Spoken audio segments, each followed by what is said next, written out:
예,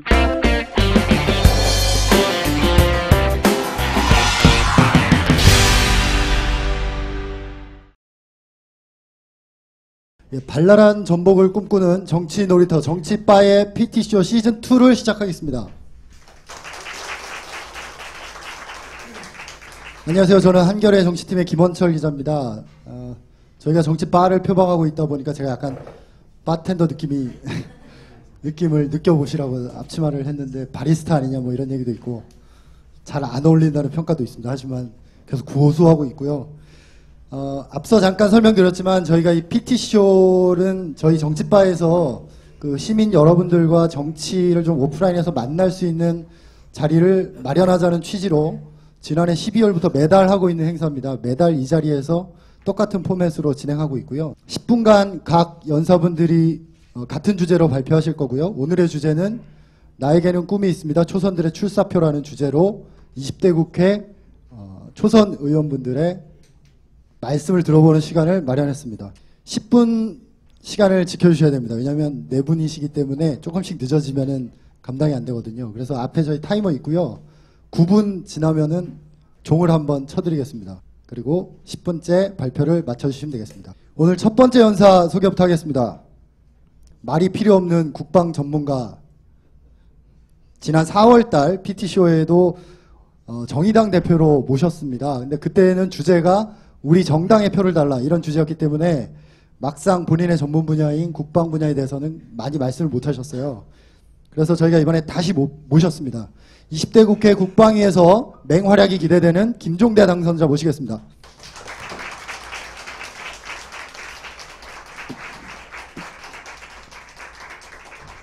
예, 방금 소개받은 정의당 이번에 비례 국회의원이 된 김종대입니다. 반갑습니다. 지난번은 그 선거 때라서 시간을 엄수하라는 강압이 있었습니다만 선거도 끝났는데 정말 야박하다.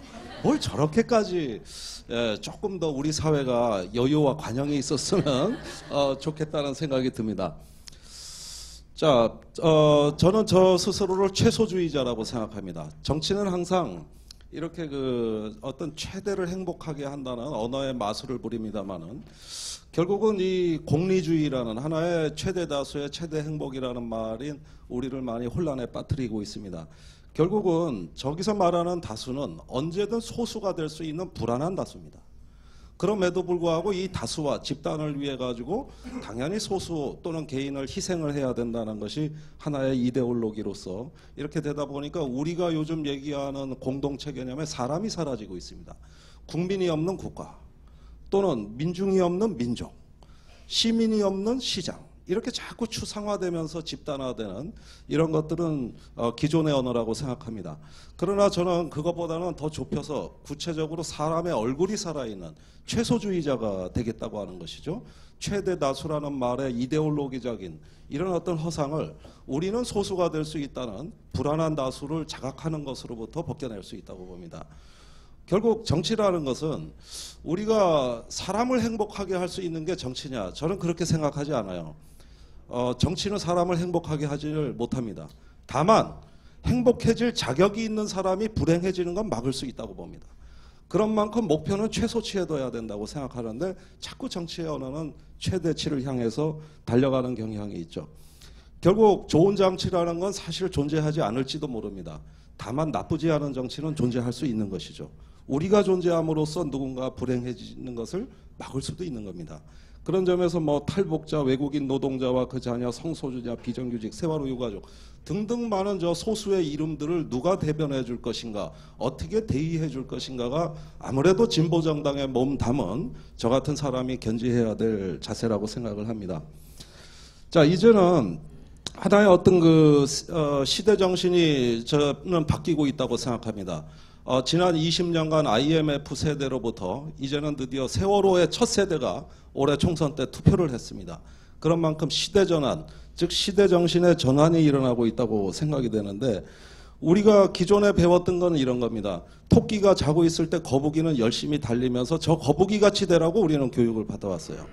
그러나 신정복 선생님은 이 신화가 잘못됐다는 겁니다. 이 거북이는 토끼를 깨웠어야 됩니다. 같이 갔어야 되는 것이죠. 저렇게 달려가면 혼자 승리자가 될 것 같지만은 어느 날 깨닫는 것이죠. 우리는 다 같이 패배자가 될 수도 있다는 것이죠. 그러다 보니까 IMF 이후에 지난 20년 IMF 이후의 세대라는 거는 어른 아이 할 것 없이 어른들은 왠지 내가 황량한 들판에 혼자 서 있는 느낌, 거기서 경쟁에 이기기 위해서 우리 자신을 학대해야만 하는 이런 시대로 지난 20년을 줄다름쳐 왔습니다. 그러다 보니까 청년들의 경우에는 정치에 대한 무관심이 팽배해지고 패배자들이 끊임없이 양산되는 이런 사회 속에서 매우 힘들어하고 있는 것이죠.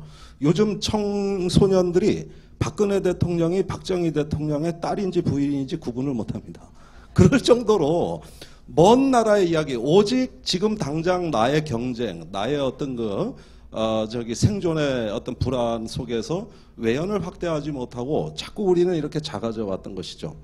그러나 지금은 이 IMF가 지배했던 20년에서 앞으로 20년은 저는 세월호에서 출발한다고 봅니다. 세월호가 뭐냐? 우리는 다 같이 어느 날 불행해질 수 있다는 사실을 깨달은 겁니다. 각성한 것이죠. 그런 걸 통해 가지고 경쟁 너머에서 우리 공동체를 다시금 성찰하는 데 있어서 매우 뼈아픈 계기였고 그 첫 세대가 이번에 그 총선에 참여했습니다. 이번 총선 청년 투표율이 예년보다 높습니다. 그것이 또 하나의 정치의 변화를 가져왔다는 면에서 이제는 잠든 토끼를 깨워 함께 가는 거북이가 필요한 시대. 이게 바로 시대 정신의 교체요 세월호 정신이다. 우리가 계승해야 될 건 바로 이 점이라고 저는 생각합니다.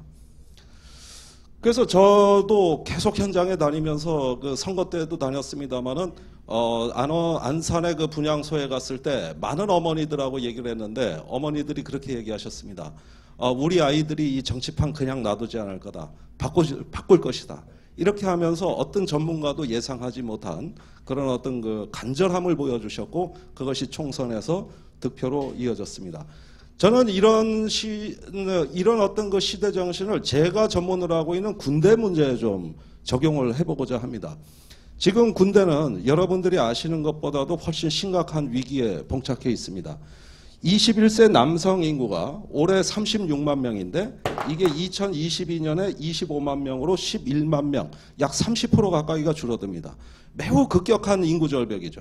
이렇게 되니까 최근에 국방부가 뉴스에서 앞으로 90% 징집하겠다. 병력 특례 다 폐지하겠다. 이런 검증 안 된 얘기가 마구마구 요즘 국방부에서 쏟아져 나오는데 그것은 뭐냐면 군대도 스스로 위기를 느끼고 있다. 이런 징후라고 할 수 있습니다. 2015년 현재 현역 징집률이 87%에 육박하는데 이게 76%를 초과하면 어떻게 되느냐? 이제는 신체 허약자들이 다 군대 가야 됩니다. 지금 IQ 71이 군대 갑니다. 그 다음에 군대에서 자살자들을 분석해보면 신체 등급 3등급을 받은 신체 허약자가 대다수입니다. 즉 군대 생활을 따라가질 못하고 적응을 못하는 이런 사람들이 군대에서 약자로 돼 있고 그만큼 고통을 당하고 있는데 이 사람들을 군입대를 차단하려면 사실은 76%를 넘기면 안 됩니다. 그러니까 매우 위험한 상황에 있는 것이죠. 이게 남은 시간이죠? 큰일 났네. 그리고 이런 얘기 들어보셨을 겁니다. 3,000명이 그린캠프 자살 예방자 프로그램에 입소한다. 이거 전 세계 우리나라밖에 없는 겁니다. 자, 고졸자 봅시다. 입대 대기 24개월, 군생활 21개월, 제대 후 취업까지 준비 31개월, 한국노동패널 조사입니다. 합치면 76개월인데 20대 전반기 6년 4개월을 이렇게 지난다고 생각하면 군입대 하나가 중간에 끼움으로 인해서 이 친구는 영원히 경쟁사회에서 따라잡을 수가 없는 것이죠. 결국은 군입대 21개월은 똑같은 것 같지만은 사실상 학력 차별을 심화시키는 기제로 작동하는 겁니다. 똑같이 일렬로 세워서 이렇게 되는 거죠. 그 다음에 이제 징집률 90% 국방부가 얘기하는 이 상황이 되면 대단히 위험한 상황이 되고 이 곡선은 인구 곡선인데 이 점선이 바로 국방개혁상에 나타난 장래 적정 병력 수입니다. 2024년이 되면 모자라죠. 50만 병력 유지 안 됩니다. 40만도 어려울 겁니다. 이런 상태에서 계속 매년 국방개혁에서 개혁을 하겠다고 각 정부마다 발표를 했는데 가만히 보면 재밌는 게 50만으로 강군하겠다는 것이 정권 때마다 5년씩 연기됩니다. 진즉 했었어야 될 개혁을 이런 식으로 차일피일 미뤄오고 다음 정권이 해라 그러니까 똑같은 개혁안이 5년씩 쭉 밀려서 다음 세대의 고통을 전가하는 이게 오늘날 군대가 저렇게 된 이유죠.